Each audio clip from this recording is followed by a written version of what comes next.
ನಮಸ್ಕಾರ ವೀಕ್ಷಕರೇ, public times Kannada news ಚಾನೆಲ್ಗೆ ಸ್ವಾಗತ. ನಾನು ನಿಮ್ಮ ರೂಪೇಶ್ ಕೆಂಸಾಗರ. ಮಾಗಡಿ ತಾಲೂಕಿನ ಮೋಟೇಗೌಡನ ಪಾಳ್ಯದಲ್ಲಿ ಅದ್ದೂರಿಯಾಗಿ ಜರುಗಿದ ಶ್ರೀ ಮಹದೇಶ್ವರ ಸ್ವಾಮಿ ಜಾತ್ರಾ ಮಹೋತ್ಸವ ಕಾರ್ಯಕ್ರಮ. ಪ್ರತಿ ವರ್ಷದಂತೆ 15ನೇ ವರ್ಷದ ರಥೋತ್ಸವದ ಪುಣ್ಯ ಈ ಕಾರ್ಯಕ್ರಮದಲ್ಲಿ ಪಾಲ್ಗೊಂಡಿರ್ತಕ್ಕಂತಹದ್ದೇ ಪಾವನಗೊಳ್ಳಿರ್ತಕ್ಕಂತಹ ಈ ಒಂದು ಮನುಷ್ಯತ್ವದ ಶಕ್ತಿ ಮಲೈ ಮಹದೇಶ್ವರರ ಅಂತ ಅಂದರೆ 77 ಬೆಟ್ಟವನ್ನು ಅವರು ಹರಗಿಸಿಕೊಂಡು ಜಪ ತಪಸ್ಸುಗಳನ್ನು ಮಾಡಿ ಲೋಕ ಕಲ್ಯಾಣಾರ್ಥವಾಗಿ ಕೊಟ್ಟು ಕೊಡುಗೈದಾನಿಗಳಾಗಿ ಕೊಟ್ಟು ಹೋಗಿರ್ತಕ್ಕಂತಹ ಋಷಿ ಮುನಿಗಳ ನಾವು ಧ್ಯಾನ ಸ್ಮರಣೆ ಮಾಡತಕ್ಕಂತಹದ್ದು ಮನುಷ್ಯತ್ವ, ಮಾನವೀಯತೆ. ಇಂತಹ ಒಂದು ಧರ್ಮದಲ್ಲಿ ಮಾಗಡಿ ಕಸಬಾದಲ್ಲಿ ಇರತಕ್ಕಂತಹ ಈ ಒಂದು ಚಿಕ್ಕದಾಗಿ ಮಹದೇಶ್ವರ ಬೆಟ್ಟದಲ್ಲಿ ಸಾವಿರಾರು ಭಕ್ತರು ಅವರನ್ನು ನಂಬಿಕೊಂಡು ಇಲ್ಲಿನ ಮಹತ್ವ, ಒಂದು ಹಸುವಿಗೆ ಹಾಲು ಏನಾದರೂ ತೊಂದರೆ ಆಗ್ತಾ ಇದೆಯಪ್ಪ ಅಂದರೆ ಆ ಹಾಲನ್ನು ತಂದು ಆ ಸ್ವಾಮಿಗೆ ಸಮರ್ಪಣೆ ಮಾಡಿದಂತಹ ಸಂದರ್ಭದಲ್ಲಿ ಆ ಎತ್ತಾಗಿರಬಹುದು, ಹಸು ಆಗಿರಬಹುದು, ದನಕರುಗಳಿಗೆ ಶಕ್ತಿಯನ್ನು ಕೊಡ್ತಕ್ಕಂತಹದ್ದು ಇಂತಹ ಒಂದು ಮಹದೇಶ್ವರರ ಪುಣ್ಯಸ್ಥಳ. ಮಹದೇಶ್ವರನ ನಾವು ಅಲ್ಲಿ ಹುಡುಕೊಂಡು ಹೋಗೋದಕ್ಕೆ ಮಿಗಿಲಾಗಿ ಇಲ್ಲಿ ಪೂಜೆ ಆದ ನಂತರ ಅಲ್ಲಿ ಹೋಗಬೇಕು ಅಂತಕ್ಕಂತಹ ಪದ್ಧತಿ ಇಲ್ಲಿ ನೆರವೇರ್ತಾ ಇದೆ. ಅಂತಹ ಒಂದು ಇಲ್ಲಿ ಸುಳ್ಳ ನುಡಿಯನ್ನು ನುಡಿದ್ರೂ ಕೂಡ ಅವನು ಕೆಳಗಡೆ ಹೋಗೋದ್ರೊಳಗೆ ತೊಂದರೆಯನ್ನು ಅನುಭವಿಸಿರ್ತಕ್ಕಂತಹ ಸಾಕಷ್ಟು ಭಕ್ತರಿದ್ದಾರೆ. ಇಲ್ಲಿ ಸಂತಾನ ಇಲ್ಲಲೇ ಇರತಕ್ಕಂತಹವರು ಆ ಭಗವಂತನಿಗೆ ಅರ್ಪಣೆ ಮಾಡಿ ಸಮರ್ಪಿಸಿ ಭಕ್ತಿಯನ್ನು ಸಮರ್ಪಣೆ ಮಾಡಿದರೆ ಸಾಕು, ಅವರಿಗೆ ಸಂತಾನ ಫಲವನ್ನು ಅರ್ಪಣೆ ಮಾಡಿರ್ತಕ್ಕಂತಹ ಮಹದೇಶ್ವರನ ಕೊಂಡಾಡ್ತಾರೆ. ತಾಯಂದಿರ ಎಲ್ಲರೂ ಕೂಡ ಅವರ ಅನಾರೋಗ್ಯ ಕಷ್ಟಗಳನ್ನು ನಿವಾರಣೆ ಮಾಡಿರ್ತಕ್ಕಂತಹದ್ದನ್ನು ಒಬ್ಬೊಬ್ಬರೇ ಬಂದು ಹೇಳ್ತಾ ಇರ್ತಾರೆ ಗುರುಗಳಿಗೆ. ಇಂತಹ ಒಂದು ಶಕ್ತಿ ಈ ಮಹದೇಶ್ವರ ಬೆಟ್ಟದಲ್ಲಿ ಹದಗಿದೆ. ಅದೇ ಉದ್ದೇಶಕ್ಕೋಸ್ಕರ ಮಧ್ಯಾಹ್ನ ರಥೋತ್ಸವ, ರಾತ್ರಿ ಕೊಂಡೋತ್ಸವ, 3 ದಿನಗಳ ನಿರಂತರವಾಗಿ ಅನ್ನದಾಸೋಹ. ನಮ್ಮ ಭಾರತದ ಖಂಡದಲ್ಲಿ ಕರ್ನಾಟಕ ರಾಜ್ಯದಲ್ಲಿ ಇದರಲ್ಲೂ ಕೂಡ ತುಮಕೂರು ಜಿಲ್ಲೆ ಆಗಿರಬಹುದು, ರಾಮನಗರ ಜಿಲ್ಲೆ ಆಗಿರಬಹುದು, ಮೊದಲು ಪ್ರಪ್ರಥಮವಾಗಿ ಕೊಟ್ಟಿರ್ತಕ್ಕಂತಹದ್ದು ಅನ್ನತೋ ಪ್ರಾಣ, ಪ್ರಾಣತೋ ಪರಾಕ್ರಮ ಅನ್ನತಕ್ಕಂತಹದ್ದಕ್ಕೆ ಸಾಕ್ಷಿ ಮಹದೇಶ್ವರರು. ಅನ್ನದಾನವನ್ನು ಮಾಡಿ ಸಂತೈಸ್ತಕ್ಕಂತಹ ಸದ್ಭಕ್ತರಿಗೆ ದಯಾಮಯನಾಗಿರುತ್ತೆ. ಭಕ್ತಿ ಹೇಗಿರುತ್ತಪ್ಪ ಅಂದರೆ ಇಲ್ಲಿನ ಭಕ್ತರದು ಬೇಡರ ಕಣ್ಣಪ್ಪ, ಅವನ ಕಥೆಯನ್ನು ನೀವೆಲ್ಲರೂ ಕೂಡ ಕೇಳಿದ್ದೀರ. ಅವನ ತಂದೆಗೆ ಸಂತಾನ ಇರೋದಿಲ್ಲ, ತಾಯಿ ಕೂಡ ಕಾಶಿಗೆ ಹೋಗ್ತಾರೆ, ಅಲ್ಲಿ ಸ್ನಾನವನ್ನು ಮಾಡಿಕೊಂಡು ತಪಸ್ಸನ್ನು ಮಾಡ್ತಾ ಇರ್ತಾರೆ 3 ಟೈಮು ಕೂಡ. ಅಂತಹ ಸಂದರ್ಭದಲ್ಲಿ ಅವನು ಭಗವಂತ ಪ್ರತ್ಯಕ್ಷನಾಗಿ ಆ ಬೇಡರ ಕಣ್ಣಪ್ಪನ ತಂದೆಯನ್ನು ಕೇಳ್ತಾನೆ, ನಿನಗೇನು ಬೇಕು ವರ ಅಂತ. ಆ ಸಂದರ್ಭದಲ್ಲಿ ಆ ಮುನಿಗಳು ಕೇಳ್ತಾರೆ, ನನಗೆ ಒಳ್ಳೆಯ ಒಬ್ಬ ಶಿಶು ಬೇಕಾಗಿದೆ ಅಂತ ಕೇಳ್ತಾರೆ. ಆ ಭಗವಂತ ಪ್ರತ್ಯಕ್ಷನಾಗಿ, ನಿನಗೆ ಆಯಸ್ಸು ಆರೋಗ್ಯ ಇಲ್ದಲೇ ಇರತಕ್ಕಂತಹ ಮಗು ಬೇಕಾ, ಆಯಸ್ಸು ಆರೋಗ್ಯ ಇರತಕ್ಕಂತಹ 16 ವರ್ಷದ ಶಿಶು ಬೇಕಾ ಅಂತ ಕೇಳ್ತಾರೆ. ಆ ಸಂದರ್ಭದಲ್ಲಿ ದಯಾಮಯನಾಗಿರ್ತಕ್ಕಂತಹ ಭಗವಂತನನ್ನು ಕೇಳ್ತಾರೆ ಬೇಡರ ಕಣ್ಣಪ್ಪನ ತಂದೆ. ಆ ತಂದೆ, ನಿನ್ನನ್ನು ಪೂಜಿಸ್ತಕ್ಕಂತಹ ಯಾರಾದರೂ ಒಬ್ಬ ಶಿಷ್ಯ, ನನಗೆ 16 ವರ್ಷ ಆಗಿದ್ರೂ ಪರವಾಗಿಲ್ಲ, ಅಂತಹ ಭಕ್ತ ನನಗೆ ಶಿಶು ಬೇಕಾಗಿದೆ ಅಂತ ಕೇಳ್ತಾರೆ. ನೋಡಿ, ಬೇಡರ ಕಣ್ಣಪ್ಪನ ತಂದೆನೇ ಕೂಡ ಭಕ್ತಿ ಭಾವ ಪುರಸ್ಕರಣೆ ಇರತಕ್ಕಂತಹ ಇಂತಹ ಭಕ್ತರು ಇಲ್ಲೆಲ್ಲರೂ ಕೂಡ ಬಂದಿರತಕ್ಕಂತಹವರು. ನನ್ನ ಭಕ್ತಿಯನ್ನು ಸಮರ್ಪಣೆ ಮಾಡ್ತೀವಿ, ಅವನಿಂದ ನಾವೇನು ಏನು ಕೇಳುವುದು ಬೇಡ ಅಂತಕ್ಕಂತಹ ಮಹದೇಶ್ವರರ ರಥೋತ್ಸವದಲ್ಲಿ ಪಾಲ್ಗೊಂಡಿದ್ದಾರೆ.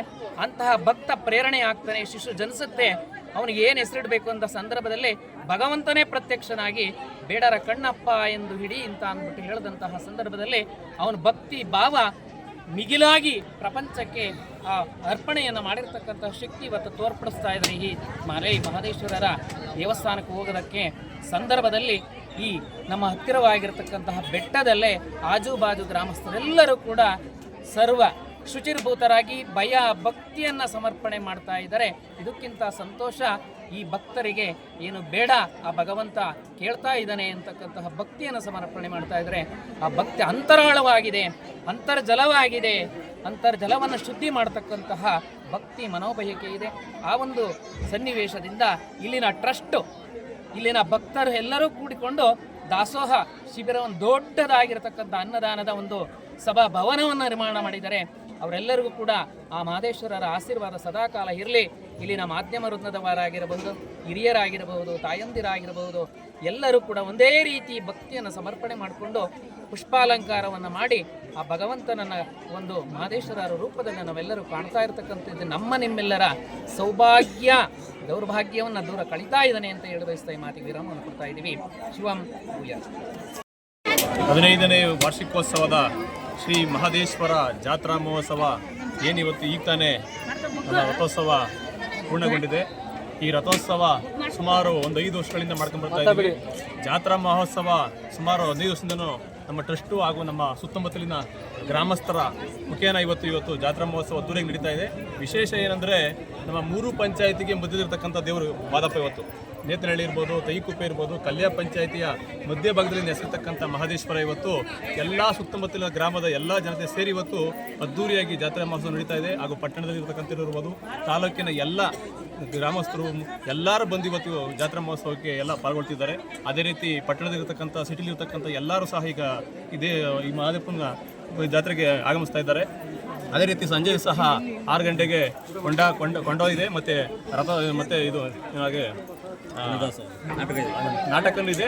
ಅದೇ ಆರತಿ ಸಹ ಇದೆ. ಸಂಜೆ ಸಹ ವಿಜೃಂಭಣೆಯಾಗಿ ನಡೀತದೆ. ಅದೇ ರೀತಿ ಎಲ್ಲ ರಾಜಕಾರಣಿಗಳು ಸಹ ಈ ಕಾರ್ಯಕ್ರಮಕ್ಕೆ ಆಗಮಿಸ್ತಾರೆ. ಇಲ್ಲಿರ್ತಕ್ಕಂಥ ಎಲ್ಲ ಭಕ್ತಾದಿಗಳಿಗೆ ಒಳ್ಳೆಯದಾಗಲಿ ಅಂತ ಹೇಳ್ತಾ ಮಾದಪ್ಪನ ಕಡೆಯಿಂದ ಎಲ್ಲರಿಗೂ ಶುಭನ ಕೊಡ್ತೀವಿ. ನಮಸ್ಕಾರ. ಇದು ಮೋಟೆಗೌಡನಪಾಳ್ಯ ಮಾಗಡಿ ತಾಲೂಕಲ್ಲಿ ಚಿಕ್ಕ ಗ್ರಾಮಗಳು. ಏನು ಮೋಟೆಗೌಡನಪಾಳ್ಯದಲ್ಲಿ ಒಂದು 65 ಮನೆ, ಕುರುಪಾಳ್ಯದಲ್ಲಿ ಒಂದು 60 ಮನೆ ಇರ್ತಕ್ಕಂಥ ಚಿಕ್ಕ ಗ್ರಾಮಗಳು. ಈ ಗ್ರಾಮಗಳಲ್ಲಿ ಮಹದೇಶ್ವರರು, ಶ್ರೀ ಮಹದೇಶ್ವರರು ಏನು ನಮ್ಮ ಶ್ರೀಶೈಲದಿಂದ ಬಂದು ಪ್ರಥಮ ಬಾರಿಗೆ ಇಲ್ಲಿ ನೆಲೆಗೊಂಡು ಏನು ಈಗ ನೀವು ನೋಡ್ಬೋದು, ಫ್ರೀ ದಿನಗಳಲ್ಲಿ ಬಂದು ನೋಡ್ಬೋದು. ಶ್ರೀಶೈಲದಲ್ಲಿ ಏನಿದೆ ಲಿಂಗು ಉದ್ಭವ ಮೂರ್ತಿ, ಅದೇ ಮೂರ್ತಿ ಇಲ್ಲಿ ಉದ್ಭವ. ಇಲ್ಲಿ ಯಾವುದೇ ರೀತಿಯಾಗಲಿ ಕೆತ್ತನೆ ಮಾಡಿ ಕೂರಿಸಿರ್ತಕ್ಕಂಥ ಶಿಲೆ ಯಾವುದೂ ಇಲ್ಲ, ಎಲ್ಲ ಉದ್ಭವ ಮೂರ್ತಿ. ನೀವು ಲಿಂಗು ನೋಡ್ಬೋದು, ಮತ್ತು ನಮ್ಮ ಬಸವಣ್ಣ ನೋಡ್ಬೋದು, ನಾಗಮಲೆ ನೋಡ್ಬೋದು, ಮತ್ತು ಶ್ರೀ ಸ್ವಾಮಿಯು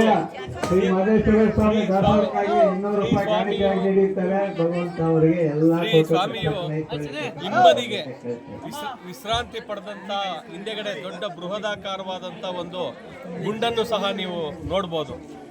ಯಾಕಂದರೆ ಇಲ್ಲಿ ಪುಣ್ಯಕ್ಷೇತ್ರ, ತೀರ್ಥಕ್ಷೇತ್ರ.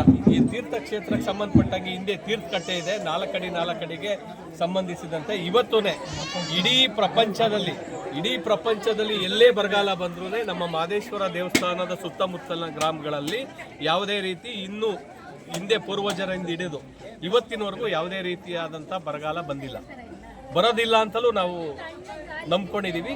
ಇಲ್ಲಿ ನಂಬಿಕೆ ಆರಾಧ್ಯ ದೈವ. ಯಾಕಂದರೆ ಯಾರೇ ಒಂದು ವ್ಯಕ್ತಿಗಳಾಗಲಿ, ಏನೇ ಒಂದು ಅಹಿತಕರ ಘಟನೆಗಳು ನಡೆದರೂ ಸಹ ಇಲ್ಲಿ ಯಾರೂ ಸುಳ್ಳನ್ನು ಹೇಳಲಿಕ್ಕೆ ಇಷ್ಟಪಡೋದಿಲ್ಲ. ಯಾಕಂದರೆ ಸುಳ್ಳನ್ನು ಹೇಳಿದಾಗ ಅದರ ಅನುಭವವನ್ನು ತತ್ಕ್ಷಣದಲ್ಲೇ, ಅಂದರೆ ವಿತಿನ್ 24 ಗಂಟೆ ಒಳಗಡೆ ಅನುಭವಿಸಿದಂಥ ಪ್ರತೀತಿಗಳು ಒಂದಲ್ಲ, ಎರಡಲ್ಲ, 100 ಅಲ್ಲ, ಸಾವಿರಾರು ಪ್ರತೀತಿಗಳಿದೆ. ಅದನ್ನು ಮನಗೊಂಡು ಇವತ್ತು ಅಷ್ಟೇ ಈ ಒಂದು ಕಲಿಯುಗದಲ್ಲಿ ಧರ್ಮ ಯುಗದ ದೇವರಾಗಿರ್ತಕ್ಕಂಥ ನಮ್ಮ ಮಹದೇಶ್ವರರು ನೆಲೆಗೊಂಡು ಇಲ್ಲಿ ವರ್ಷ ಇಡೀ ಪೂರ್ತಿ ಅನ್ನದಾನ ನಡೆಯುತ್ತೆ. ಕಾರ್ತಿಕ್ ಮಾಸ ಆಗ್ಬೋದು, ಎಲ್ಲ ಮಾಸದಲ್ಲೂ ನಾವು ಈ ಒಂದು ಟ್ರಸ್ಟ್ ಅಂತ ಒಂದು 15 ವರ್ಷದಿಂದ ರೂಪಿಸ್ಕೊಂಡು ನಾವು ಈ ಒಂದು ಕ್ಷೇತ್ರದಲ್ಲಿ ಇನ್ನೂ ಉನ್ನತ ಮಟ್ಟದಲ್ಲಿ ಕೆಲಸ ಮಾಡಬೇಕು ಅನ್ನೋ ನಿಟ್ಟಿನಲ್ಲಿ ಎಲ್ಲನೂ ಒಳಗೊಂಡು ಎಲ್ಲರನ್ನೂ ಒಂದು ಹಿಂಬಾಲಿಸ್ಕೊಂಡು ಅವ್ರನ್ನ ಮನವೊಲಿಸ್ಕೊಂಡು ನಾವೀಗ ಅನ್ನದಾಸೋಹ ಭವನ ಮತ್ತು ಕಲ್ಯಾಣ ಮಂಟಪವನ್ನು ನಾವು ಆಲ್ರೆಡಿ ಅರ್ಧ ಮುಗಿಸಿದ್ದೀವಿ. ಇನ್ನೂ ಪೂರ್ತಿ ಮುಗಿಸೋ ಮಟ್ಟದಲ್ಲಿ ಇದ್ದೀವಿ. ಮುಂದಿನ ದಿನಗಳಲ್ಲಿ ಈ ಕ್ಷೇತ್ರ ಬಹಳ ಪುಣ್ಯಕ್ಷೇತ್ರವಾಗಿ ಮಾಗಡಿ ತಾಲೂಕಿನಲ್ಲೇ ಒಂದು ಐತಿಹಾಸಿಕ ಕ್ಷೇತ್ರವನ್ನಾಗಿ ಅಭಿವೃದ್ಧಿಪಡಿಸಬೇಕನ್ನೋದು ನಮ್ಮ ಗುರಿ ಇದೆ. ಆದ್ದರಿಂದ ಎಲ್ಲ ಭಕ್ತಾದಿಗಳು ಬಂದು ಇಲ್ಲಿ ಭಗವಂತನ ಕೃಪೆಗೆ ಪಾತ್ರರಾಗಿ ಆ ಭಗವಂತನ ಆಶೀರ್ವಾದ ಪಡೆದಿದ್ದೇ ಆದಲ್ಲಿ ಎಲ್ಲರಿಗೂ ಧರ್ಮದ ಜೊತೆಗೆ ಪುಣ್ಯ ಮತ್ತು ಅವರ ಕೌಟುಂಬಿಕ ಒಂದು ಕಷ್ಟಗಳೇನಿದೆ ಪರಿಹಾರ ಆಗುತ್ತೆ ಅನ್ನೋದು ಒಂದು ಪ್ರತೀತಿ. ಹಾಗಾಗಿ ಎಲ್ಲ ಭಕ್ತರು ಬಂದು ಭಗವಂತನ ದರ್ಶನವನ್ನು ಮಾಡಿ ಪುನೀತರಾಗಬೇಕಂತ ನಾನು ಟ್ರಸ್ಟ್ ಪರವಾಗಿ ಕೇಳ್ಕೊಳ್ತಾ ಇದ್ದೀನಿ. ಧನ್ಯವಾದಗಳು.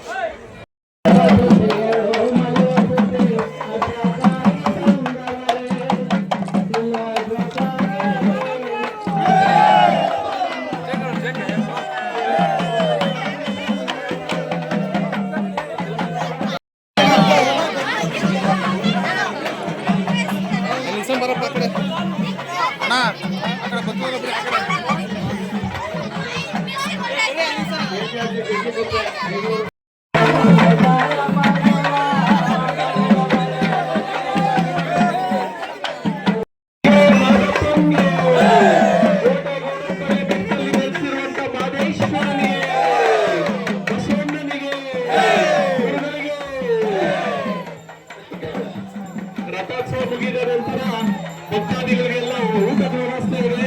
ದಯಮಾಡಿ ಭಕ್ತಾದಿಗಳೆಲ್ಲ ಊಟಕ್ಕೆ ಹೋಗ್ಬೇಕು. ಯಾರು ಆಗಿರುವಂತವ್ರು